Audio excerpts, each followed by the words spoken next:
she's so fine. Hell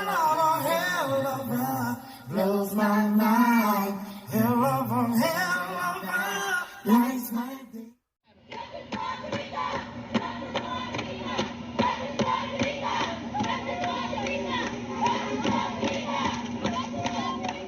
What's good, guys? I'm recording this video on Thursday, September the 29th, 2022. As you can tell, this will be regarding the Kenneka Jenkins case. And specifically, I want to address something. First things first. Okay, so someone sent me a clip of a YouTuber in the last day or so making this statement. And I'm going to go ahead and play that now. The way I look at it, this is crunch time. This will never see a courtroom. This lawsuit is not real. You know, people can believe what they want. If y'all feel like I'm lying, go look it up. Go look it up. There's no need for me to tell a lie. If you're subscribed to a channel and that channel holder cannot do the very simple basics of research, then you're here for entertainment, period, on period. Because this lawsuit is very much a thing, okay? And what that would tell me, if you were subscribed to a channel that can't do the very basics of research, then you're there for entertainment, period. There's no other reason you would be there. If this person can't research the very basics of things in regards to this case, I've done videos on it. Other reputable content creators in the J4K community have done videos on it. We've shown it. So that statement is just a blatant lie. It is what it is. I'm going to go ahead in this video and I'm going to show you guys how to pull this lawsuit up. And while I'm there, I'm going to do an update on the case. We'll just do it like that. We'll kill two birds with one stone. All right, let's get to it. We're going to start right here on regular old Google. Okay. Here's what I'm going to tell you about the court systems. This is just basic information. The court system is set up into branches. District court is your lower courts. That's your trial courts. Circuit court is the big court. That's the court where it's really your first step to appeal. So if you lose a court case in the circuit court, you can then appeal it to the Court of Appeals. So in my district, there's 9 different Court of Appeals for branches, and they're set up in regions around the United States. And for my district or my area, it would be the 6th Circuit Court of Appeals. So if I lost a court case in the circuit court in my area and I wanted to appeal it, I would appeal to the 6th Circuit Court of Appeals, which is actually in Cincinnati, Ohio. Okay? That's just basic random knowledge for you guys. So being that I know that Miss Teresa Martin has filed this lawsuit, and because of the dollar amount involved, I know that that is the big court. That's the circuit court. Okay, so being that I know it's Cook County, Illinois, that's where the case was filed, I am going to be looking for the Cook County Circuit Court. All right, that is going to be our search. And hit search. It's going to pull up Clerk of the Circuit Court of Cook County Home. And you can see it in purple because I've been to this website multiple times, okay? I could also go to the next one, which says online case information, but we're going to start from scratch because I want everybody to be able to research this case. All right, we're going to go to their homepage. And if you go down, you'll see this blue section here. And we're going to do court info and online services. So we're going to click that, all right? And it's going to pull down a drop down. What we want is online case information. All right. And then you're going to scroll down. Online case information. And on down is a link here. Please use this link to access the online case information search function. That's what we want because we want to be able to search for the case. All right. Now it pulls up more sections for you to be able to search through. All right. It's not a probate case. This has nothing to do with probating Kenneka's estate. Has nothing to do with probating her will. This is not a traffic ticket. It's not a county division search. It's not about real estate, in other words. Election name changes. It's not a court call case. Not unclaimed child support. Nothing to do with citizenship or mortgage. So if we use our context clues, it's going to be the very first one.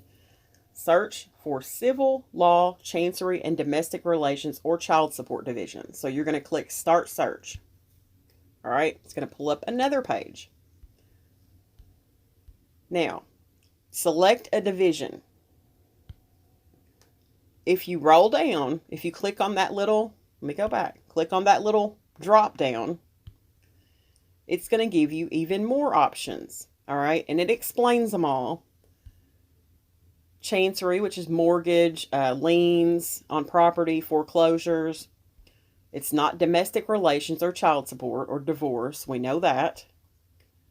Civil, personal injury or contract cases under $30,000. Well, because I know how much this lawsuit has been filed for, I know it's not that one. It's the last one. Personal injury and contract cases over $30,000. Malpractice, attorney codes, okay? And you're going to click that little circle there and hit done. And I'm doing this on my phone. All right. So that pulled up that division. And what we want to do, we don't want to search by case number, although we could because we do know the case number. We don't want to search by filing date, although we could because we know it was filed in December of 2018. We want to search by name. We want to make it easy. Work smarter, not harder. In the name box, let's just type in Kenneka Jenkins because, you know, that's the case we're working on. We're going to hit Start Search. And it's going to pull up a whole section, if there is a section, of cases that relate to her. But guess what? There's only one. And it's the case we need. It says name, Jenkins, Kenneka, deceased. And there's our case number. Case type is other personal injury, wrongful death, jury. Okay, and it was filed on December the 11th of 2018 in the LD Law Division. It has her listed as party type P for plaintiff because she is listed in the plaintiff section. And there's our case numbers. All right, case number. What you do is you click that blue lettering there, and that's going to bring up the case.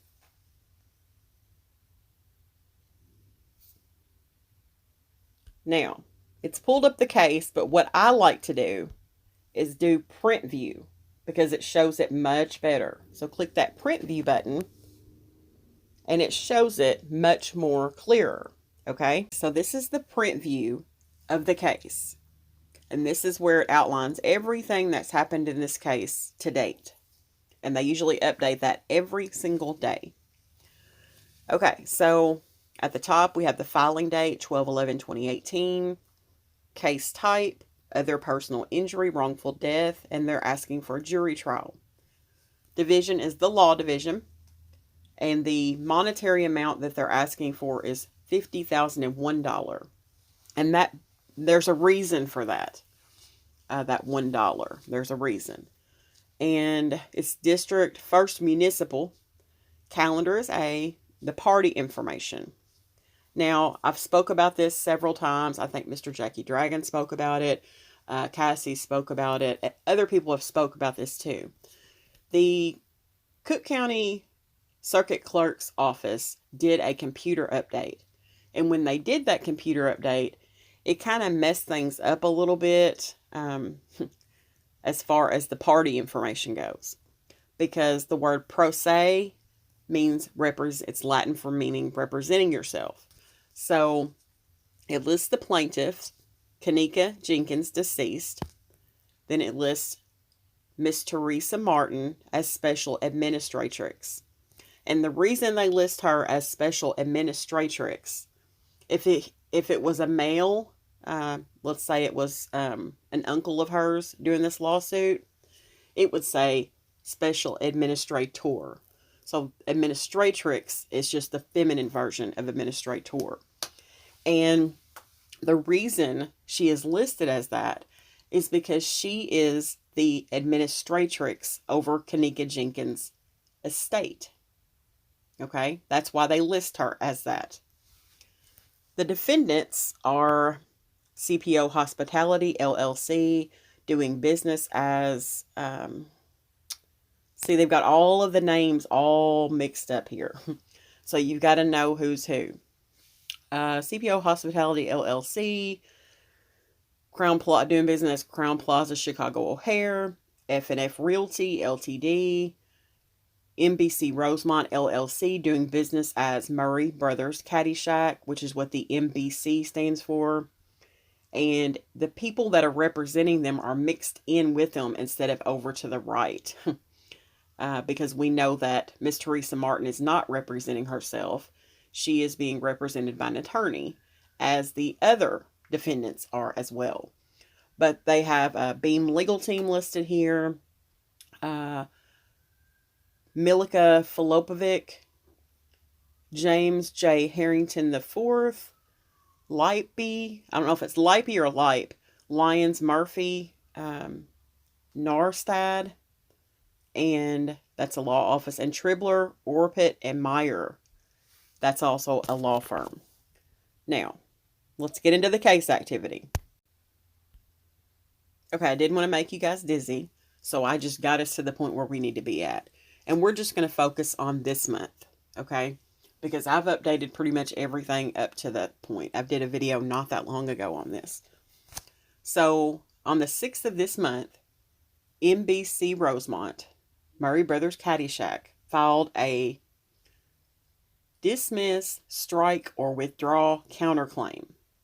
And that was allowed by James N. O'Hara. That's the judge, okay? So, Murray Brothers Caddyshack wanted to dismiss, strike, or withdraw their counterclaim. And the judge allowed that.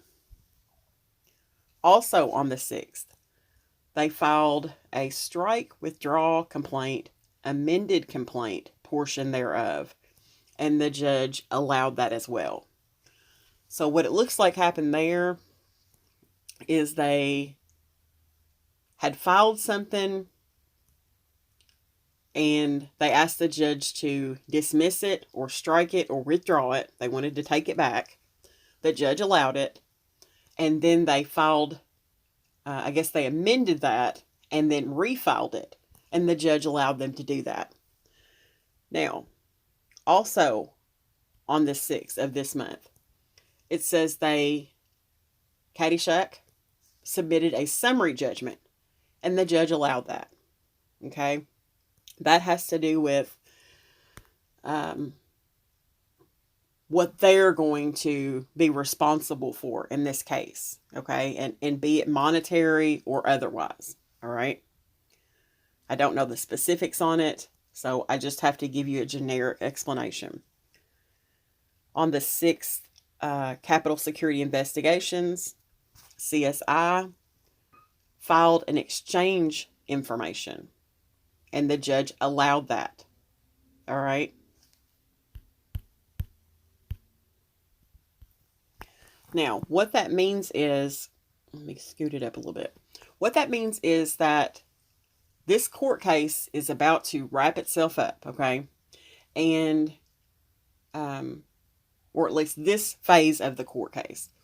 And CSI, or Capital Security Investigations, filed something saying that they wanted to exchange information with the other parties, which kind of wraps up the discovery phase of this case.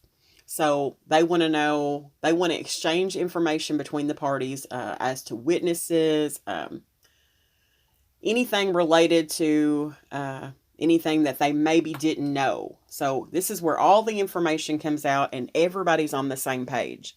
So there's no more holding information. it's being put out there so everybody's aware of what everybody else has. It's the best way to explain that. Also on the 6th, CSI filed a strike withdrawal complaint, amended complaint portion thereof, and it was denied by the judge. Okay. Also on the 6th, CSI filed a summary judgment, and Judge O'Hara denied that. So it doesn't look like they were having a very good day in court.